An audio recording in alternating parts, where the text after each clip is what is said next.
بسم اللہ الرحمن الرحیم۔ سوال یہ ہے کہ جی جنازے میں صفیں طاق ہونی چاہیے یا جفت ہونی چاہیے،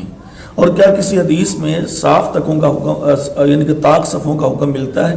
کیونکہ ہمارے ہاں علاقوں میں اکثر لوگ کہہ دیتے ہیں بھی صفیں بنا لو اور صفیں طاق ہونی چاہیے، بھائی 3 کرو یا 5 کرو یا 7 کرو، اور کئی علاقوں میں تو دیکھا گیا ہے کہ باقاعدہ اگر صفیں 5 ہیں یعنی کہ 6 ہیں تو ان کو کاٹ کے ایک اور 7 بنا دیتے ہیں، اگر 4 ہیں تو ایک صف کو کاٹ کے پیچھے ایک اور جس طاق صفیں بناؤ، طاق صفیں بناؤ۔ دیکھیں میرے بھائیو، اسلام کے اندر شریعت میں طاق صفوں والی روایت مجھے کہیں سے بھی نہیں ملی، یعنی کہ جس میں نبی صلی اللہ علیہ وسلم نے حکم دیا ہو کہ تم اپنی جنازے کے اندر صفیں جو ہیں وہ طاق بناؤ۔ بلکہ صحیح مسلم کے اندر ایک روایت موجود ہے، یہ حدیث نمبر ہے 952، کہ جب رسول اللہ صلی اللہ علیہ وسلم نے نجاشی کا جنازہ پڑھایا، صحابی کہتے ہیں کہ جب نجاشی فوت ہو، وہ حبشہ میں فوت ہو گیا تھا، تو آپ مدینہ میں تھے، تو آپ نے فرمایا کہ بھی اعلان کرو کہ ہم نے نجاشی کا جنازہ پڑھنا ہے، تو تمہارا بھائی تھا قدمات اور تحقیق وہ فوت ہو گیا، تو فصلو بس ایسے کرو، نکلو ہم فصلو علیہم، اس پہ جنازہ پڑھیں گے، اس کی نماز پڑھیں گے۔ تو صحابی کہتے ہیں کہ ہم نکلے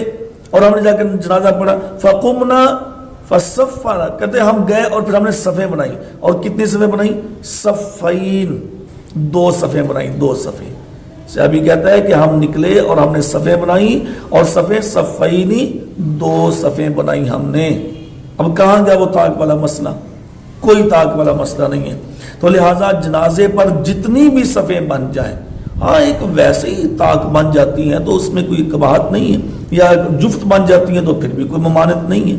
تو اگر ویسے ہی بن جائیں تو ایک الگ بات ہے، لیکن خود بنانی اور صفوں کو توڑ کے کاٹ کے نہیں تم اس کو طاق کرو یا طاق کا حکم دینا، یہ کسی روایت سے ہمیں یہ بات نہیں ملی۔ تو اس لیے جنازے پر جتنی بھی صفیں بن جائیں، 2 بنے، 3 بنے، 4 بنے، 5 بنے، طاق ہوں، جفت ہوں، اس میں کوئی ممانعت نہیں ہے۔